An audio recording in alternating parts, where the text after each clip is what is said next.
चकबंदी की कार्रवाई समाप्त हो जाने के बाद चकबंदी कर्मियों द्वारा जब बंदोबस्ती नक्शे का निर्माण किया जाता है तो बंदोबस्ती नक्शे के निर्माण को करते समय कई बार यह देखा जाता है कि कुछ अराजियात के नक्शे उसके खतौनी में दर्ज रकबे के विपरीत बना दिए जाते हैं और जब आप उस नक्शे के आधार पर सीमांकन के लिए अपना वाद दाखिल करते हैं सक्षम न्यायालय में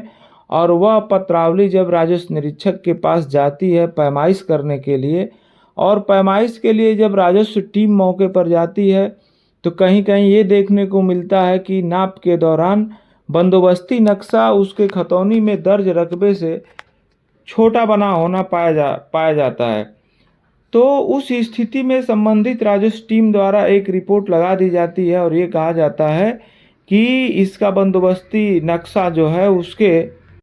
से छोटा बना हुआ है, यानी खतौनी में दर्ज रकबे से वह नक्शा छोटा बना हुआ है और इस आधार पर सीमांकन की कार्रवाई को करने से इनकार कर दिया जाता है। एक ऐसे ही प्रकरण के संबंध में आपसे हम चर्चा करने जा रहे हैं जिसमें राजस्व टीम मौके पर गई और राजस्व टीम मौके पर जाने के बाद राजस्व टीम द्वारा ये पाया गया कि उस अराजी का नक्शा बंदोबस्ती उसके खतौनी में दर्ज जो उसका खतौनी में रकबा दर्ज है उस रकबे से छोटा बना पाया गया। और यदि आज तक आपने हमारे चैनल को सब्सक्राइब न किया हो तो ऐसी ही जानकारियों के लिए कृपया हमारे चैनल को सब्सक्राइब करें। और उस राजस्व टीम ने क्या किया कि उस राजस्व टीम ने जब उसको संज्ञान में आया कि नक्शा बंदोबस्ती इस अराजी का छोटा बना हुआ है तो राजस्व टीम ने नक्शे में संशोधन के लिए आख्या जो है अपने उच्चाधिकारियों को प्रेषित कर दी और वह आख्या प्रस्तावित संशोधन सहित जो है चला गया कलेक्टर के पास। वह आख्या जो राजस्व टीम द्वारा प्रेषित की गई थी वह आख्या नीचे से होते हुए सभी अधिकारियों से होते हुए आ गई कलेक्टर के पास, क्योंकि किसी भी नक्शे बंदोबस्ती नक्शे में संशोधन का जो अधिकार होता है वह कलेक्टर को ही प्राप्त है। तो ऐसी सूरत में जो रिपोर्ट राजस्व टीम ने नक्शे के संशोधन के लिए आख्या जो बनाई थी वह आख्या नीचे से होते हुए जो है नायब तहसीलदार और उपजिलाधिकारी तहसीलदार से होते हुए वह आख्या कलेक्टर के यहाँ संस्तुति सहित पहुँच गई। किंतु कलेक्टर ने उस आख्या को जो संस्तुति सहित नक्शा संशोधन के लिए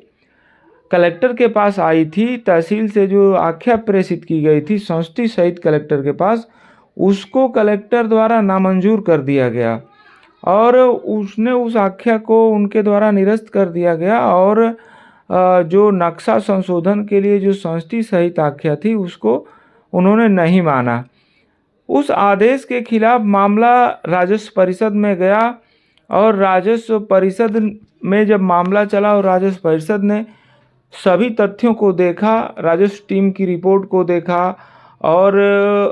जो कलेक्टर का आर्डर था उसको देखा। उस मामले में राजस्व परिषद ने यह स्पष्ट रूप से कहा कि जो राजस्व टीम ने संस्तुति कर जो आख्या नक्शा संशोधन के लिए कलेक्टर के समक्ष प्रेषित किया था उसे कलेक्टर को अनुज्ञात करना चाहिए था, यानी उसे कलेक्टर को मानना चाहिए था, लेकिन उन्होंने इसको नहीं माना।